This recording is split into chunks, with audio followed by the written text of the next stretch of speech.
Assalamualaikum, Samprazan.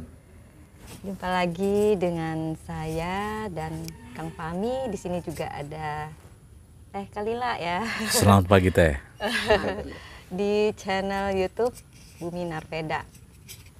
Ya memang kami di sini sedang dalam apa ya Kang? Perjalanan semesta ya. Ya kita nyebutnya journey semesta. Iya, journey semesta. Semesta journey apa journey semesta? Ya itu bahasa lemuriannya ya Kang. Zamasta ya, itu Zamasta itu semesta. Ya, saat ini kami sedang berada di Yogyakarta. Tepatnya di area Wonosari ya Teh, Gunung Kidul. Gunung Kidul.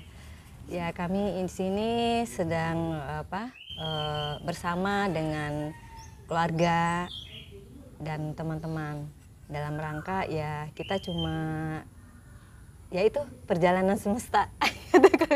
Ini, nah ini berbicara tentang semesta ya, Teh. Saya ingin diskusi ini Teh, diskusi ini tentang semesta di dalam diri kita atau semesta mikrokosmos. Saya ingat ya waktu itu dengan Gala Zentra kita latihan di Padepokan. Beliau ada salah satu latihan yang saya ingat beliau menginstruksikan pada kita untuk coba latihan mendengarkan detak jantung gitu. Nah kita udah mulai sih tapi kalau di sayanya itu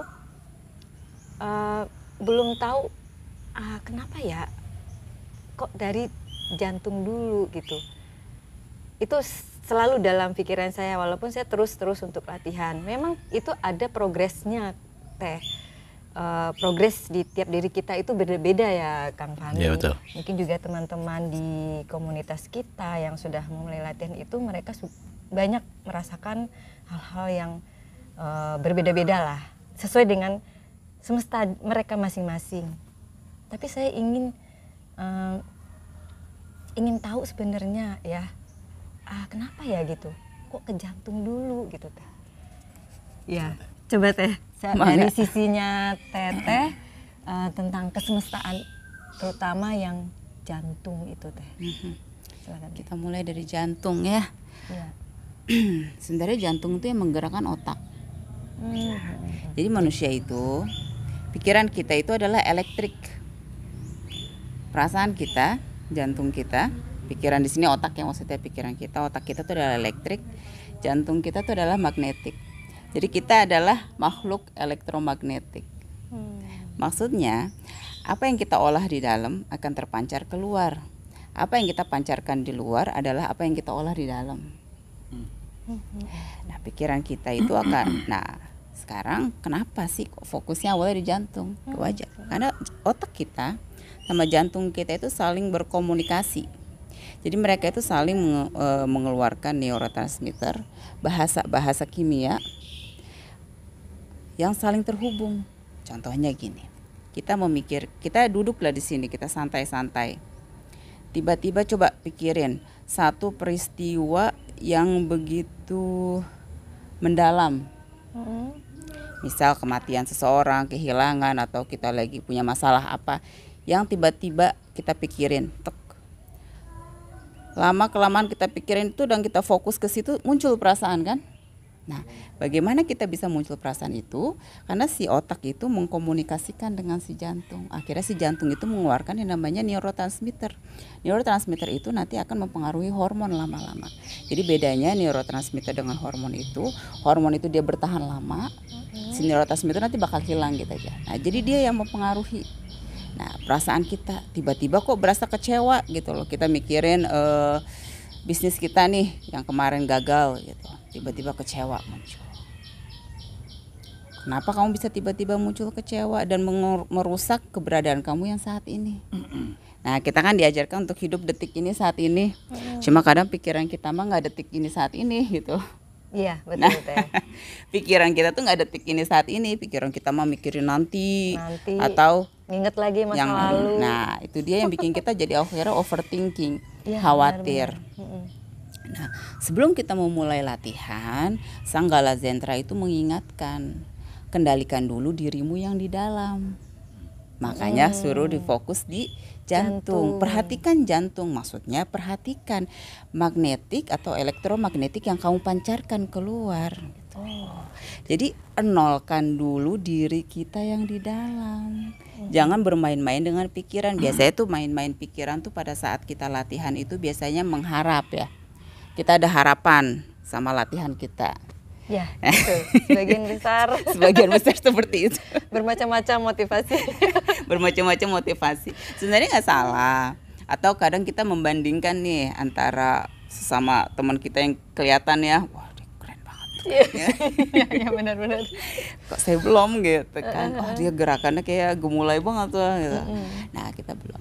Nah itu kan permainan-permainan. Nah permainan-permainan pikiran itu akan tetap mau bagaimanapun itu kita jaga secret di sini, itu tetap akan memancar ke luar dan ke alam. Jadi itu berdampak. Diri kita itu sebagai khalifah, keberadaan diri kita sebagai khalifah diam atau bergeraknya itu berdampak. Karena nanti kita akan menjaga dampak itu supaya dampak yang kita keluarkan itu adalah dampak yang baik. Makanya kita diajak dulu awalnya adalah perhatikan jantung. Maksudnya perhatikan apa yang kamu sebar dari keberadaan kamu dulu gitu. Makanya kita diajarkan untuk 0, 0, 0. Nah, mangga. Begini Teh. Gini. Kurang peka. Mungkin dilepas saja kali Teh, jadi bisa gampang ini ya. Iya. Gini Teh. Kalau saya bertanya, apakah titik nol untuk memulai sesuatu atau istilahnya mungkin menetralkan diri, apa harus mulai dari jantung dulu? Nah, kan tadi Teteh bilang jantung yang menggerakkan otak, ya. Dua organ ini atau dua bentuk makhluk ya, mungkin salah saya nyebutnya. Jantung digerakkan oleh otak. Iya, jantung digerakkan oleh otak. Kenapa harus dari jantung dulu memulainya gitu loh Teh, ya. Lalu yang perlu kita perluas lagi mungkin, orang kan kalau jatuh cinta ya logonya love gitu kan, terus bilang aduh saya di sini gitu, selalu larinya ke jantung gitu. Lalu debar-debar gitu. Terus juga tadi Teteh juga menyinggung istilahnya ada kata perasaan. Nah sebenarnya yang mungkin saya mau tanya lebih dalam lagi tuh, jantung ini apa sih sehingga harus mulai dari situ dulu? Orang mengatakan segala sesuatunya di sini bukan di sini ya. Padahal kan kalau tadi kita ngerunut lagi, yang menggerakkan jantung adalah otak gitu loh. Iya. Mana yang penting gitu, yang memulainya gitu ya, otak dulu atau jantung dulu gitu? Ya kadang kan kita pikir ini juga ya, memang kita fokus pikiran dan perasaan.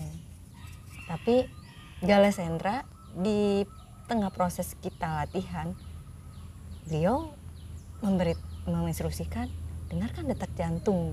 Jadi ya itu mungkin yang mana dulu? Oke, ya silakan. Karena kita jawab dulu kenapa detak jantung dulu ya, kenapa jantung gitu? Karena itu adalah hasil ya, itu adalah hasil dari apa yang kita pikirkan. Nah jadi kan kita kan ngebaca ya, kesadaran kita kan membaca.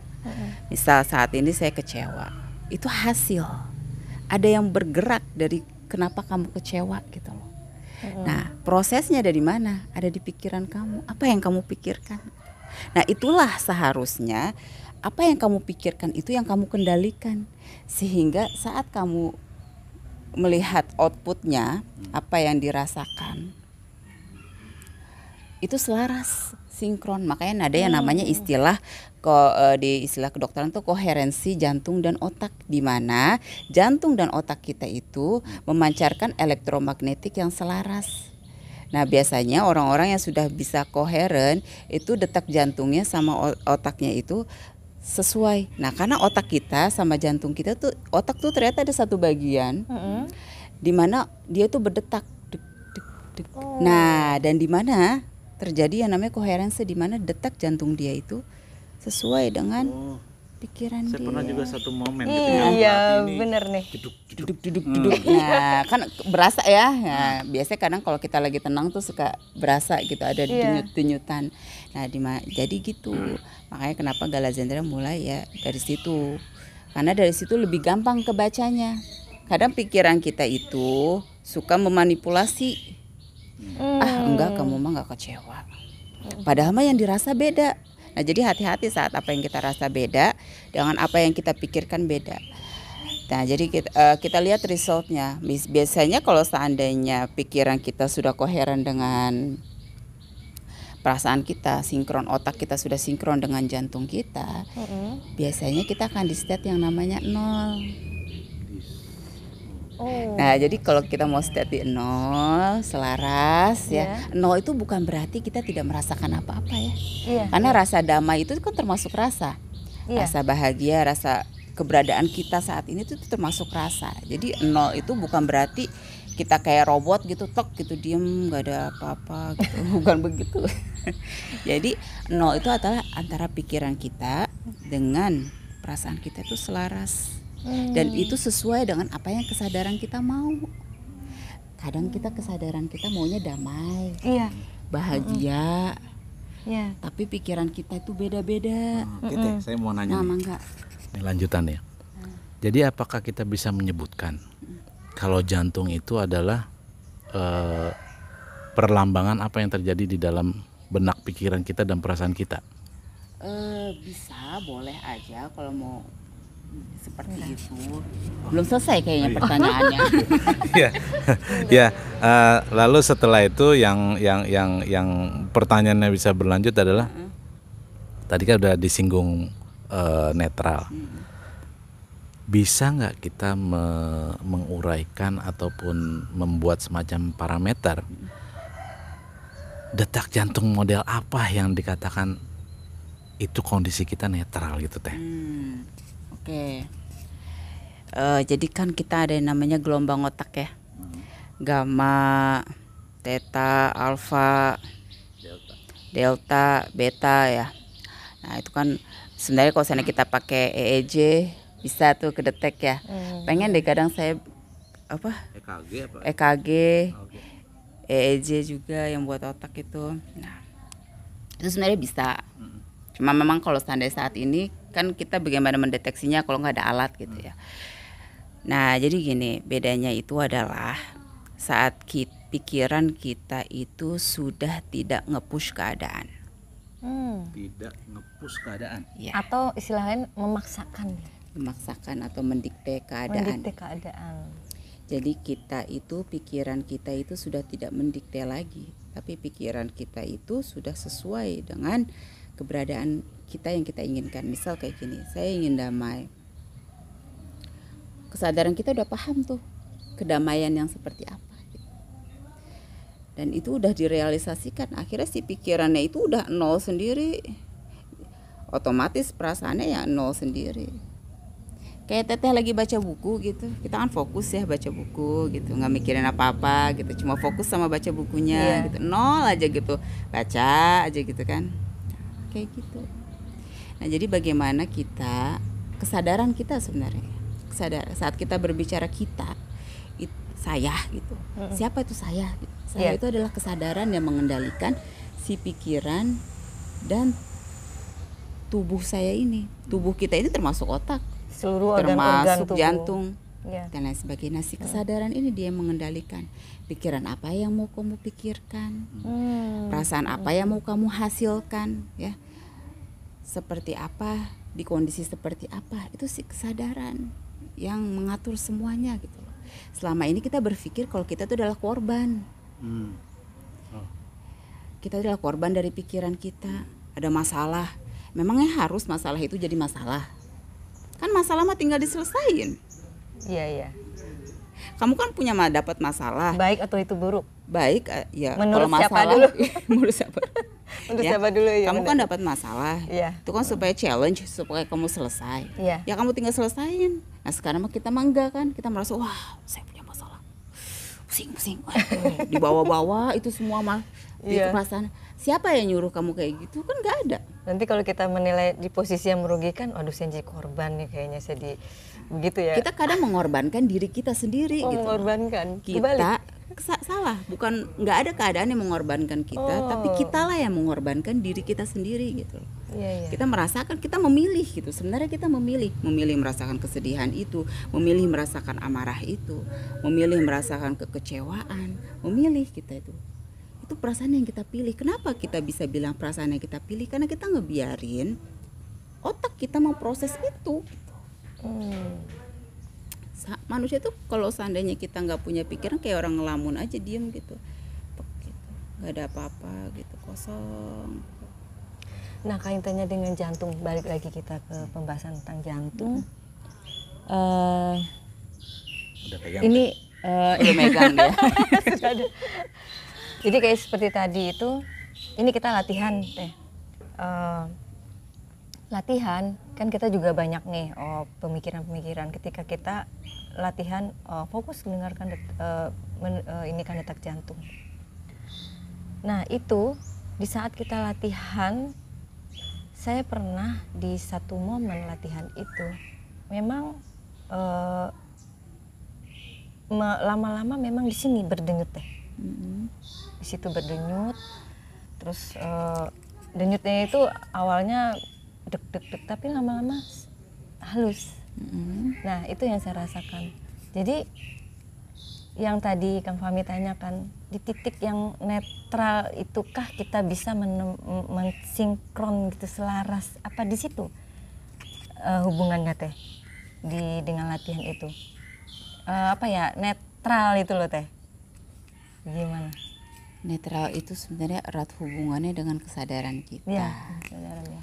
Jadi bukan dengan jasad kita, karena jasad kita itu bergerak sesuai dengan kesadaran kita sebenarnya. Seharusnya ya. Iya. Saya bilang seharusnya. Tapi kadang kita tidak membiarkan itu gitu loh. Jadi kan manusia itu kan program.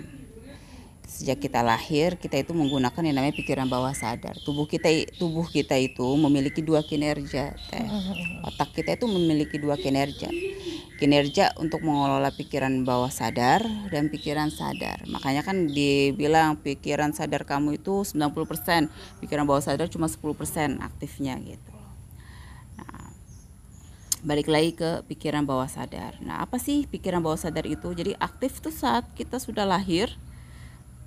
Nah, kita itu masih menggunakan yang namanya pikiran bawah sadar sampai kita nanti umurnya 7 tahun. Makanya disebut 7 tahun itu akil balik ya. Dimana pikiran sadar kita itu sudah mulai aktif. Pikiran sadar itu nanti akan beroperasi sebagai analytic mind. Nah, jadi dia menganalisa baik dan buruk, untung dan rugi di situ. Dia bisa belajar. Kita tuh belajar untuk kesadaran tuh sebenarnya di pikiran sadar itu. Nah, sementara pikiran bawah sadar itulah semua yang doktrin dan dogma kita selama ini tertanam di situ, terprogram di situ. Orang senyum itu artinya adalah sopan. Itu siapa yang ngajarin nilai-nilai itu? Nah, itu kan lingkungan, Kang ya. Kalau gitu saya tanya nih Teh. Nah, Begini Teh. Tadi kan udah menyinggung masalah kesadaran. Terus tadi Teteh juga menyinggung bahwa umumnya setelah 7 tahun baru disebut akil balik ya, atau istilahnya kita bergerak sudah dengan mulai berpikir secara sadar. Berarti kenapa dalam tradisi atau kebiasaan akil balik itu dilambangkan dengan, kalau laki-laki ya, mimpi indah gitu loh, sehingga dia keluar mimpi basah gitu loh istilahnya. Kalau perempuan kenapa munculnya dengan keluar mens itu? Kira-kira kaitan apa itu ya Teh? Sehingga nantinya saya akan lanjutkan lagi, apa sih yang kesadaran itu gitu loh. Tapi yang itu dulu ya Teh. Nah, ini sebagai gambaran kita coba masuk ke dalam dunia nyata yang sementara ini kita difahamkan seperti itu gitu loh Teh. Ya. Nah, jadi namanya kinerja itu meningkat ya, upgrade. Nah, terus jadi kan si anak kecil tuh mereka sudah mampu lah untuk upgrade ibarat kata. Nah, dikasihlah kinerja upgradean. Tubuh kita upgrade. Kalau perempuan dengan haid, kalau laki-laki dengan bermimpi gitu. Nah, itu tandanya kita diberikan tanggung jawab lebih nih dari badan kita untuk dikendalikan. Karena pada saat misal mimpi itu kan butuh pengendalian. Butuh pengendalian kesadaran. Sama saat perempuan haid juga butuh pengendalian. Pada saat kita haid itu levisap kita tinggi. Pada saat levisap kita tinggi, kita tuh kayak pemimpin dunia. Makanya hati-hati. Kita tuh papa. Tuh kameramen kita kayak udah paham banget gitu. Gimana? Nah, ya. Jadi pada saat itu kan ada butuh pengendalian kan. Nah, jadi kita dikasih tugas lebih sebenarnya sebagai upgrade. Nah, ya kan. Kalau saya kita dikasih tugas lebih untuk upgrade. Nah, jadi dari situ juga kita paham bahwasanya kesadaran itu jadi kita itu tritunggal kan, jasad, jiwa, dan ruh. Nah, di mana jasad dan jiwa kita itu mau bekerja berbarengan. Tidak ada yang namanya saat seseorang berbicara tentang jiwawi. Saya berbicara tentang ranah jiwawi tidak membawa jasadinya, ya. Jadi itu tidak akan ada. Tidak akan ada juga orang yang berbicara tentang jasadi tanpa membawa jiwawinya. Dan tidak ada ketiga itu tanpa ada yang namanya kesadaran. Karena kesadaran itu adalah result, hasil dari jasad jiwa yang terkoneksi dengan ruh. Menghasilkanlah yang disebut kesadaran. Itulah kita. Saya pernah bertanya sama ngobrol sama Gala Zentra. Dulu ya, sekitar 5 tahun yang lalu. Itu saya ngobrol-ngobrol. Ya itulah kita. Kita itu hanyalah kesadaran. Saya waktu itu belum paham ya, jadi saya cuma bengong aja gitu. Kita adalah kesadaran. Apa itu? Ya, jadi itulah kita, resultnya kita, hasilnya itu. Jasad kita itu, jiwa kita itu, ruh yang menghidupi kita itu akan menghasilkan namanya kesadaran. Itulah kita. Itulah yang seharusnya mengendalikan jasad ini, seharusnya mengupgrade jiwa ini gitu loh. Karena jiwa kita itu harus upgrade, up to date, menyesuaikan dengan perubahan-perubahan jasadi kita, dan kita juga kesadaran juga harus mengendalikan supaya jasadi kita itu tidak downgrade, justru upgrade. Makanya kita diajak latihan. Nah, iya betul. Kita diajak latihan. Salah satu solusi. Tapi jangan lupa juga saat kita latihan ada jiwa yang bergerak di situ. Nah, ya, betul. Ada jiwa, ada kinerja di situ.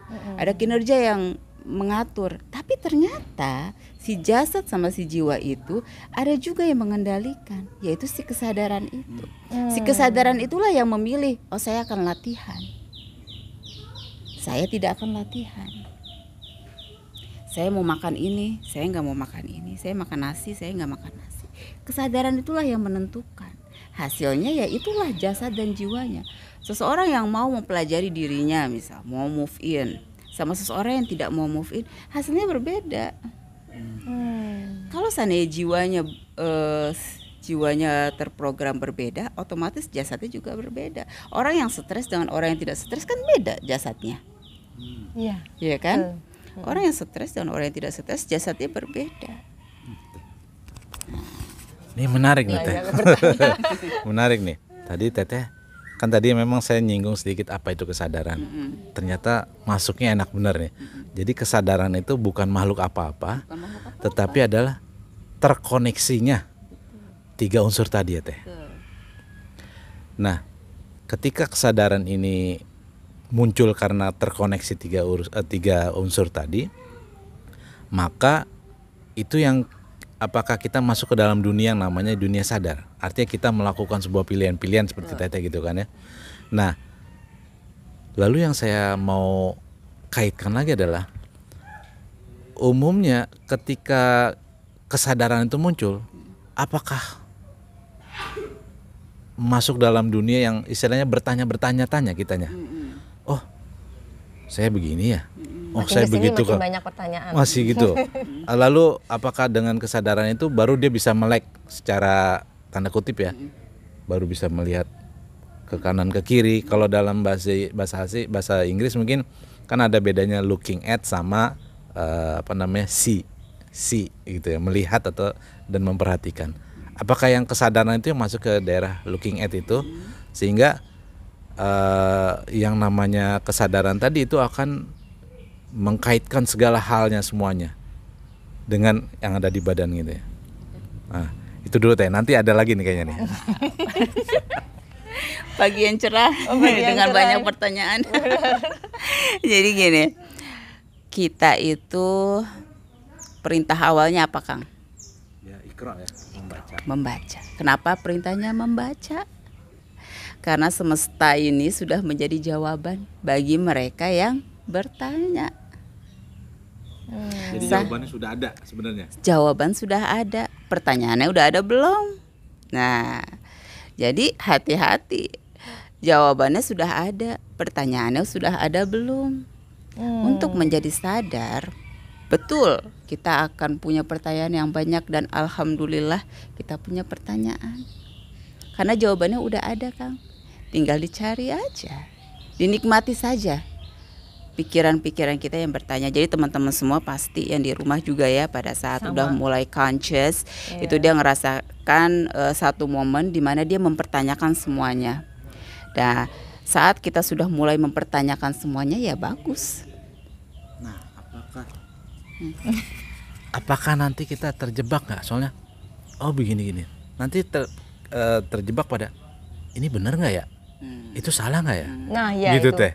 Ya, kadang suka begitu Teh. Nah, ya ini saya rasa apakah itu ketika muncul istilah dalam pikiran benar atau salah, apakah itu sebuah distraksi atau memang alamiah kesadaran itu muncul dengan iringan itu? Okay. Benar dan salah itu bukan kebenaran ya. Kebenaran itu melewati benar dan salah. Jadi yang saat kita teman-teman semua yang di rumah saat mau mencari kesadaran atau sudah mulai conscious, sudah mulai banyak pertanyaan, carilah kebenaran. Jangan cari benar atau salah.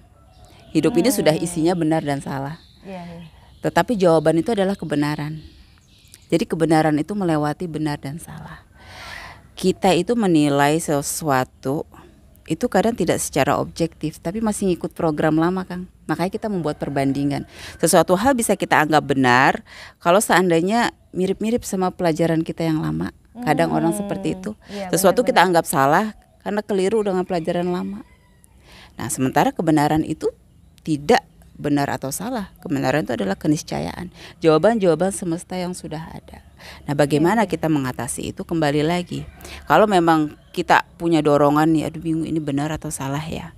Hold dulu caranya. Hold dulu, tahan dulu. Ya. Jadi saat kita membuat mempertanyakan sesuatu harus sabar. Kadang bukan tidak ada jawabannya. Kadang kita belum pantas menerima jawaban itu. Jadi kita juga harus belajar pada saat kita untuk memantaskan diri menerima jawaban itu. Percaya deh, jawaban itu udah ada. Kita mau nanya apa aja itu semesta itu udah ada database-nya. Contoh ginilah, di depan kita, di belakang kita ini pohon. Iya. Pohon ini mengandung database ilmu nggak kira-kira? Seharusnya harus. Banyak lah. Banyak. Contoh Banyak sekali. gini, bagaimana? Kodonya jatuh dari pohonnya. Nah, Kayak gitu. ya itu udah ada database gravitasi. Nah, iya. Akarnya, rumputnya, ini kenapa bisa bolong-bolong, itu semua ada data. Nah, kita paham nggak datanya itu? Enggak kan? Belum. Makanya kita harus membaca. Hmm. Makanya kita disuruh ikro. Nah, pada saat ikro, betul memang kita itu akan terjebak di satu dimensi di mana kita mempertanyakan ini benar ataukah ini salah. Tapi pahami teman-teman semua bahwasanya namanya kebenaran atau jawaban semesta itu melewati benar dan salah. Pada saat kita menemukan jawaban itu, kita tidak lagi membenarkan satu pihak dan kita tidak lagi menyalahkan satu pihak. Jadi yang namanya benar atau salah bukan untuk diperuncing, bukan untuk dipertahankan, untuk tetap ada. Apakah itu benar atau salah itu karena referensi yang dulu, dan apakah kita juga bisa mengatakan bahwa referensi yang dulu itu seharusnya jangan dinilai atau tetap dipertahankan gitu. Saya masalah gini teh, kita hidup nih umumnya ya, kita pertama punya referensi orang tua, ngajarin ini, beranjak umur kita yang ngajarin tuh guru, habis itu teman-teman atau geng-geng kita gitu yang bermain, atau komunitas, sampai tingkat lanjut pun seperti kita dewasa kan kita mungkin ada berkumpul sesuai dengan profesi, sesuai dengan hobi atau apa gitu loh. Akhirnya kan kita nanti mungkin ya seperti saya bilang tadi, kita terjebak lagi pada dunia referensi, dunia akhirnya nanti kita menilai benar atau salah. Memang tadi setelah dijelaskan oleh Teteh bahwa kemampuan kita untuk melewati kebenaran yang itu bukan benar atau salah itu lumayan berat ya. Hanya saja untuk melompatnya ke sana itu melihat, karena kita bergaul nih dalam dunia referensi Teh, terus terang aja saya pribadi deh, nggak usah yang lain-lain. Kita nggak bisa lepas dari dunia referensi itu. Ini yang selalu melingkupi kita gitu loh, sehingga akan terjebak itu terus. Jadinya ketika saya ingin mengatakan kepada Teteh, bagaimana dengan referensi ini seharusnya gitu loh. Apakah itu salah atau itu? Ini balik lagi nilai. Oke Teh. Oke. Jadi memang ya saat kita belajar kepada semesta ya, semesta diri kita, semesta yang di luar, semesta diri dulu lah. Saat kita belajar ke semesta diri itu memang kita harus bersikap sebagai seorang murid. Kita itu sebenarnya selama ini kita tuh diajarkan bukan sebagai seorang murid ya. Kita tuh diajarkan sebagai itu kayak sapi gitu, diikat gitu terus ditarik-tarik gitu. Jadi kita tuh diajarin dogma yang memang harus benar. Guru-guru kita semua itu mengajarkan itu harus benar gitu. Manusia dari kera itu dulu harus benar kan? Iya. Coba Saya kita dulu ya, kita dulu. pergi kita dulu ya. Kalau sekarang kan udah nggak ada tuh di silabus. Saya cek buku sekolah anak saya udah nggak ada manusia dari kera. Tapi dulu kan diajarin. Iya. Dulu saya sempat diajarin ya. Manusia dari apa? Kera. Evolusi dari apa? Kera. Kok nggak sok ngangguk-ngangguk?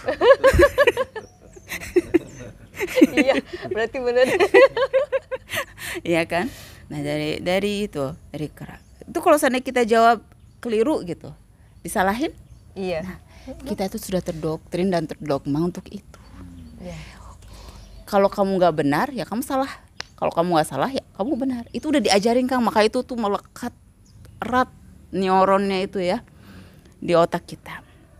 Jadi wajar lah kalau sekarang detik ini ya kita itu selalu mencari itu. Tapi tanamkan juga di hati kita, saya sedang mencari kebenaran. Nanti semesta itu nanti yang akan menarik kita untuk menemukan kebenaran itu. Kebenaran yang di atas benar atau salah ya? Ya, kebenaran itu selalu berada di atas benar dan salah. Cirinya ya, biar nanti gampang ketemunya.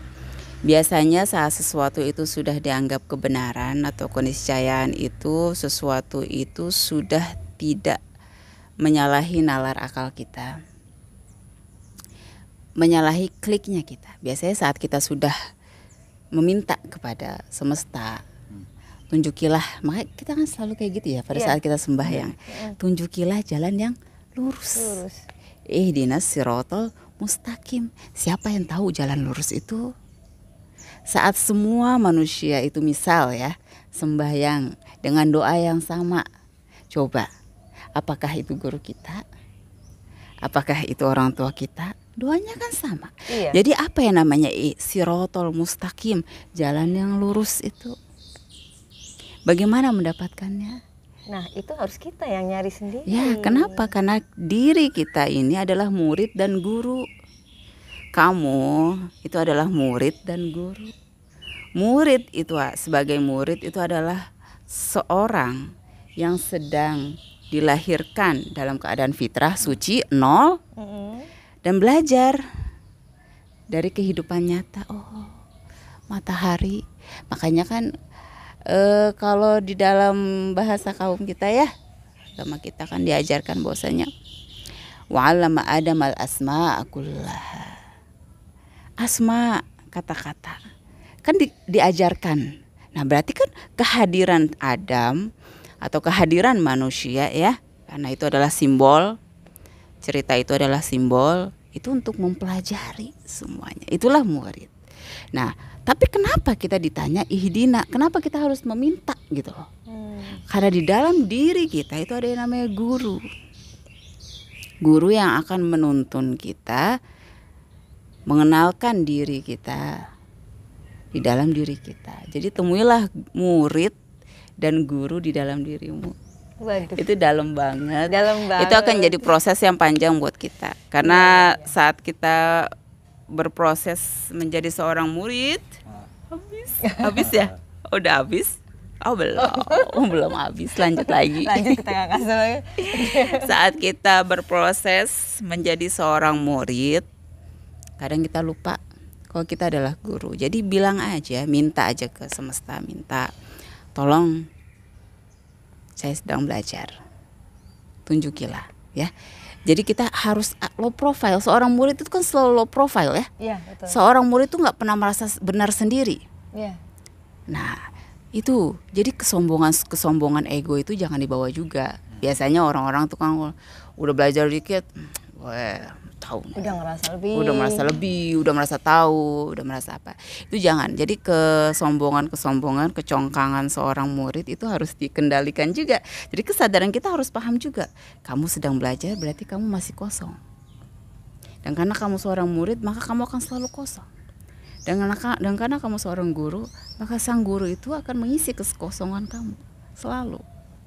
Jadi kehidupannya itu akan selalu belajar dan belajar tanpa ada pembenaran, tanpa membenarkan diri, dan tanpa merasa saya sudah benar. Bisa diibaratin ini nggak? Kita ini harus membentuk diri kita sebagai sebuah wadah ataupun gelas yang mungkin ukurannya tidak unlimited ya, ukurannya unlimited, sehingga yang namanya pengetahuan ataupun petunjuk itu yang tadi disebutkan itu akan masuk tanpa juga ada batas gitu ya kali teh. Apa seperti itu ya kira-kira? Bagaimana caranya supaya tempatnya unlimited? Ya itu. Nah, ya kan? Saya ngambil gelas nih, isinya kopi, udah penuh sama kopi. Saya bisa masukin kopi lagi? Luber. Ah ya, tumpah pasti. Keniscayaannya seperti itu. Ada kolom, diisi air, luber. Iya. Gimana caranya biar luber? Kalau luber mau banjir ya? Iya, mubazir. Ya kan? Nggak bisa naik-naik istilahnya. Nggak bisa naik-naik. Nggak unlimited. Kalau luber tuh bukannya unlimited ya. Dia melewati batasnya justru kalau luber. Nah, bagaimana biar itu unlimited? gimana cara itu? Gimana caranya biar unlimited gitu kan? Sama seperti semesta. Semesta itu adalah beri, dapat. Kasih, terima. Kasih, terima. Kasih dan terima. Saat kita punya secangkir kopi, kita kasih setengah, kan unlimited, diisi lagi. Kita kasih lagi, pluk, diisi lagi. Kita sebar ya. Kita mau sebar. berikan ke yang lain itu ya. Kita share. Ya, kalau kita tidak bisa share ke orang, kita share ke diri kita share ke keluarga kita share ke dalam sikap kita, ke dalam senyum kita, ke dalam tindakan kita. Itu kan di-share. Jadi maksudnya saat kita belajar, kita itu bakal penuh, nggak mungkin kita itu membaca seluruh ilmunya Sang Maha, itu nggak mungkin. Nggak ada manusia yang kuat gitu untuk kalangan kita ya, nggak tahu lah ya. Nggak ada manusia yang kuat untuk membaca seluruh ilmunya ini. Gitu. Dan kalaupun saya terbaca, semua buat apa? Otak Einstein aja cuma 1% katanya maksimalnya kan? Nah, jadi saat kita belajar sebagai murid semesta, supaya tadi itu unlimited, beri ke sikap kita, ke senyum kita, ke tindakan kita. Berilah contoh gitu. Tapi dalam state 0. Jadi ini yang mungkin kalau dibahasakan secara bahasa kaum, apa yang dicontohkan oleh para utusan atau rasul adalah bersedekah, berinfak dengan makna yang luas kalian ya. Oh, saya ini terus terang aja, saya dan Terina ya, nggak nyangka ya kita bicara tentang fokus ke jantung ya, kok bisa melebar seperti ini ya? Memang bahasan kesadaran itu unlimited. Iya Teh. iya. Jadi saya juga kalau seperti ini apa ya, mulai sadar yang sesungguhnya begini Teh. Berarti saya harus membuat posisi wadah saya yang unlimited untuk menerima sesuatu juga yang unlimited. Berarti saya juga harus bersiap sebagai seorang musodik, orang yang bersedekah, orang yang suka memberikan sesuatu dengan makna yang tidak sempit. Kalau mungkin kebanyakan sekarang kan sempitnya sumbangan pakai uang, bangun jalan, bangun masjid, sekolah ya. Lebih dari itu ternyata ya. Kalau ini enak banget harus dengar itu ya. Iya betul. Apa lega gitu, seperti saya, misalnya mungkin saya nggak punya rezeki ataupun material yang banyak gitu, tapi dengan kayak gini rasanya saya bisa, saya bisa memberikan yang lebih ternyata ya Teh. Kita bisa memberikan segalanya yang lebih. Ya seperti balik lagi kalau mau dihubungkan lagi dengan tadi, balik ke jantung, elektrik, magnetik, memancar. Dari keberadaan diri kita aja kita sudah memberi. Apa yang kita beri?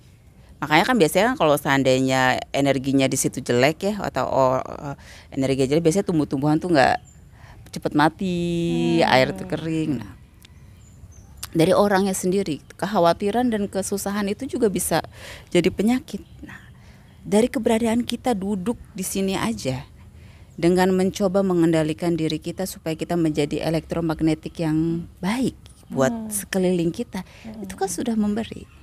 Iya. Ya, jadi pada saat memberi, apapun bisa kita beri. Karena apapun juga sudah diberi oleh semesta ini. Kerlingan mata kita aja itu sederhana. Tapi bayangkan kalau semesta nggak memberikan kita kerlingan mata, pegal matanya. Gini Iya kan? Nah, pori-pori kita yang kita nggak suka ini, kita suka tutupin bedak. Nah, itu juga kan pemberian. Iya. Ya, pemberian. Bulu hidung kita ini yang suka kita tutup-tutupin, nah itu juga pemberian. Nah ya, itu sebuah pemberian gitu. Air liur yang kadang kita anggap jijik aja itu pemberian. Kalau nggak ada air liur itu, makanan kita nggak bisa kecerna ke dalam. Betul. Nah itu sederhana gitu loh. Iya. Sebegitu sempurnanya semesta itu dalam memberi. Dan sebegitu mau apa ya, kalau kita udah ke kamar mandi tadi pagi, itu kan pemberian dari semesta ya, sistem itu Maya. Lega rasanya gitu. Tapi kita anggap itu sederhana dan kita menganggap itu Nah, padahal itu sesuatu. Nah, itulah makanya tadi dia dibilang saat kita mau melihat melewati kacamata benar dan salah kita akan melihat begitu luasnya pemberian semesta ke kita. Jadi jangan dinilai. Nah gitu. Nah, dan dari sini juga kita nanti akan belajar tuh. Ternyata saat seseorang ngasih kita masalah, itu bisa jadi pemberian yang baik. Iya. Nah Teh, ya jadi kalau seperti ini mungkin kita harus melakukan sesuatu yang lebih pasti lagi. Pertama, kita harus mempertahankan koneksi dari 3 unsur tadi, sehingga kesadaran itu tetap terus muncul. Sehingga ketika kesadaran itu muncul, pertanyaan itu nggak akan berhenti. Sehingga ketika bertanya itu muncul, maka jawaban-jawaban itu akan terlihat dengan sendirinya itu ya. Nah, jadinya pun dalam berlatih kita dengan dalam olah nafas yang di Lantera ini, saya rasa itu pun cuma hanya perlambangan kecil saja Teh, untuk bisa diaplikasikan ke dalam kehidupan ya. Dari suruh mendengarkan detak jantung saja. Kaitannya dengan latihan, ternyata kita bisa berbicara yang luar biasa panjang dan luas. Mungkin kalau nggak dibatasi dengan waktu yang singkat ini mungkin akan terus ya. Ya. Saya rasa nanti mungkin akan dilanjutkan dengan episode yang lebih gereng lagi ya Teh ya. Ya sebenarnya sebenarnya kita dengan Gala Zentra sering diskusi, arahannya sebenarnya hampir sama sih ya. Arahnya memang balik lagi ke semesta. Ya mungkin Gala Zentra tahu kita ini kan dalam proses ya Kang, proses perjalanan ya, perjalanan kita untuk menuju mencapai kesadaran itu ya. Gala Zentra tahu dan beliau memberikan latihan yang paling dasar. Ini sebenarnya latihan paling dasar yang mendengarkan detak jantung. Dan seterusnya tuh Gala Zentra jarang sih memberitahu nanti kamu bakalan gini, bakalan merasakan ini, enggak. Karena Gala Zentra tuh bilang, ya latihan, nanti coba rasakan sendiri. Dan itulah cari jawabannya sendiri. Betul. Arahannya juga Gala Zentra itu kita belajarlah dengan semesta, kasih terima. Itu yang sering beliau sebutkan pada kita. Jadi ya mungkin teman-teman di channel Bumi Narveda yang sudah mengikuti episode yang sebelumnya latihan, mungkin bisa untuk mencoba latihan mendengarkan detak jantung itu yang paling dasar sekali untuk proses kita menuju yang tadi, yang kesadaran diri untuk mencapai proses itu. Latihan Jadi dengan napas biasa saja dulu. Ya, istilahnya Kang. dengan Gitu. mendengarkan detak jantung itu kita bisa tahu orang ya, tapi nggak usah dinilai ya. Ya pokoknya dengan ya sudah. Oh ya udah gitu deh. Iya, ya istilahnya ini ulusan yang penjelasan dari TK Lila dan diskusi kita semua ini mungkin bisa nanti teman-teman cerna dan teman-teman langsung aplikasikan dengan latihan mendengarkan detak jantung aja dulu yang paling dasar. Nanti proses berikutnya itu serahkan ke diri masing-masing gitu. Kita yang mencarinya nanti. Ya, teman-teman di Lantera atau di komunitas kita ya, Lantera namanya. Mudah-mudahan dengan penjelasan ini bisa lebih termotivasi lagi untuk terus berlatih karena pesan dari Gala Zentra itulah kepada kita. Beliau tidak mau dikultuskan, beliau tidak mau itu. Beliau hanya ingin kita ayo mulailah untuk proses menuju kesadaran kita, kesadaran diri sejati kita ya. Oke, kayaknya ini udah udah terang. Ya, sudah terang. Ucapin banyak terima kasih Ya, karena sama Teh sama-sama. Kalila, Ya, Teh semesta Kalila. tubuh kita dan semesta secara keseluruhan. Iya, kita terima kasih juga kepada semesta di yang sekarang ini karena kita sini nanti mau melanjutkan ya, Ya, kita perjalanan mau semesta jalan-jalan. kita nanti ya nanti akan saya share berupa foto-foto aja ya teman-teman ya. Oke. Ya, Jadi kita pamit. kami, saya, Terina, Teh Kalila, dan Kang Fami, dan Kang Kasto. Izin pamit dulu. Assalamualaikum. Samprazan. Weh.